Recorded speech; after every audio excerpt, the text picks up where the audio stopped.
to take their oath before the Speaker and to fulfill the constitutional requirement for the Dewan to have its first sitting within 120 days from the date of dissolution of the Dewan.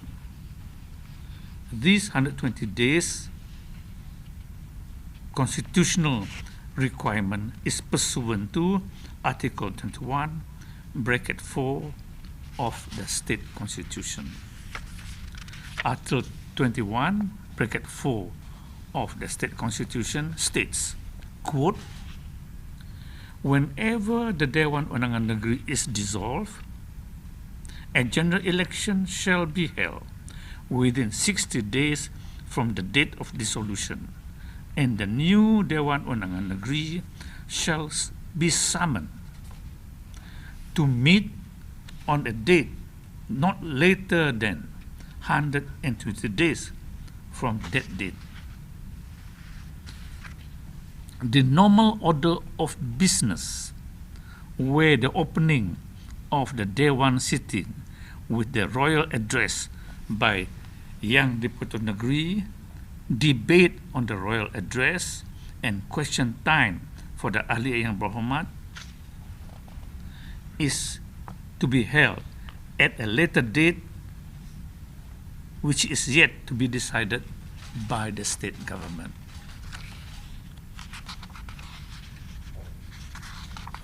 Now, issues had been raised on the size of the cabinet. The argument that the size of the cabinet must strictly conform to the ratio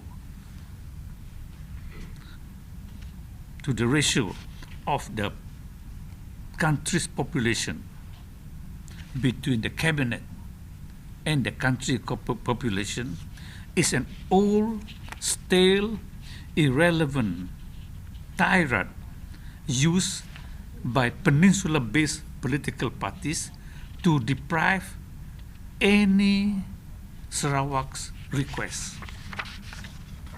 The size of the cabinet is determined by the dynamism and single-mindedness of the government to achieve the goals of the country, to fulfill the promises to the people, because thousands of projects cry out to be done, and always urgently, and 5 years are too long. In the Commonwealth practice, the United Kingdom has a team of 20 or so most senior ministers. In Australia, the Prime Minister has approximately 19 ministers to form an executive cabinet. The United Kingdom has no written constitution. The size of the cabinet is by convention.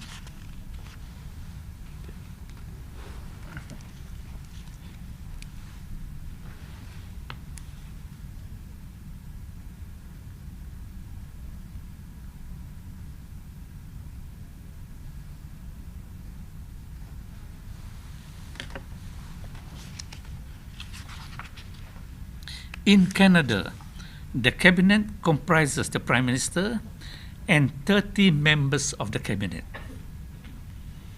In Malaysia, the federal government comprises 32 members of the cabinet. None of these countries allowed themselves to be shackled by the ratio between the size of the cabinet to the size of the population. The Chief Minister acted within the ambit and purview of Article 6, bracket 3 of the State Constitution. That is, the Chief Minister and 10 cabinet members. This has been the practice since 1995.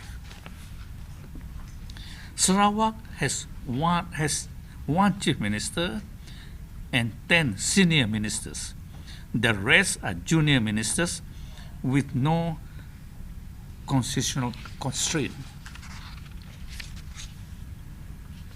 To catapult the development of the country with a quantum leap, you need to create more portfolios to meet the rising demand of the country and to keep abreast with the tempo of modernity and the emergence of up-to-date services and technologies.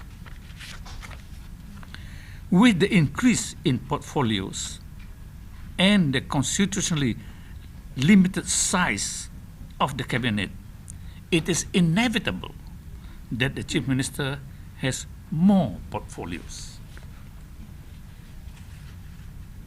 The agenda of the government overrides the argument that the size of the cabinet must be in ratio to the population. This argument is a myopic reflection of the state's affairs.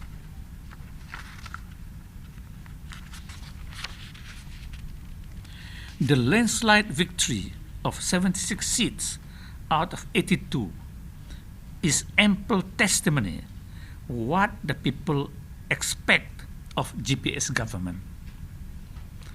It is legitimate for the Chief Minister to hold more than one ministries or portfolios based on the doctrine of primus inter pares.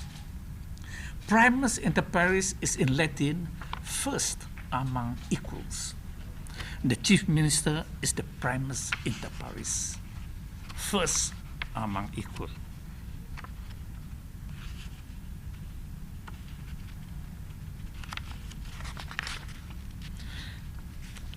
If the first amongst equal holds only one ministry or only one portfolio, he is like the other equals and not primus inter pares.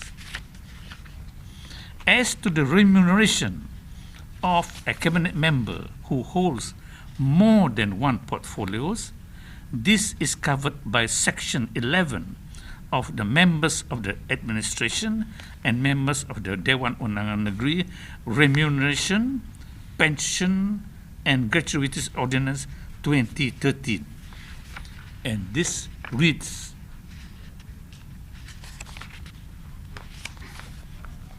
unless otherwise provided, a member to whom any salary, allowance and benefits are payable under this ordinance shall be entitled to receive only such salary, allowance and benefit, but if he is the holder of two or more offices in respect of which salaries, offense, allowances and benefits are so payable, and there are differences in the salaries, allowances and benefits payable in respect of those offices, the office in respect of such salary, allowances and benefits are payable, such be in respect of which the highest salary is payable.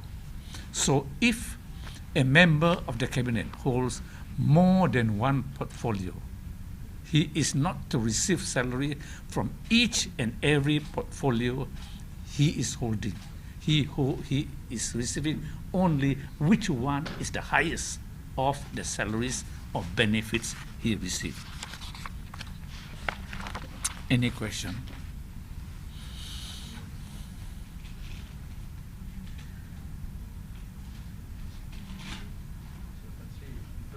Kehadiran pada satu-satu masa tu, so they don't allow all members to be on the hall at the same time. Macam mana? Bagaimana? Kehadiran YB dalam persidangan nanti, adakah DUN akan membenarkan semua 82 DUN akan duduk dalam Dewan?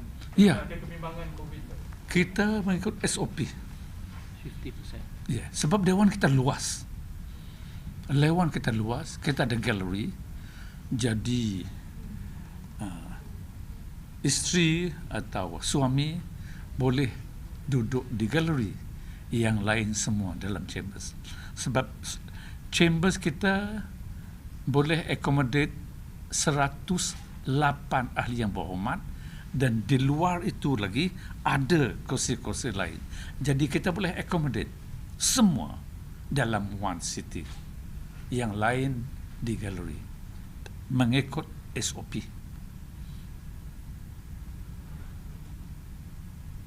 Tak ada. Okey, terima kasih.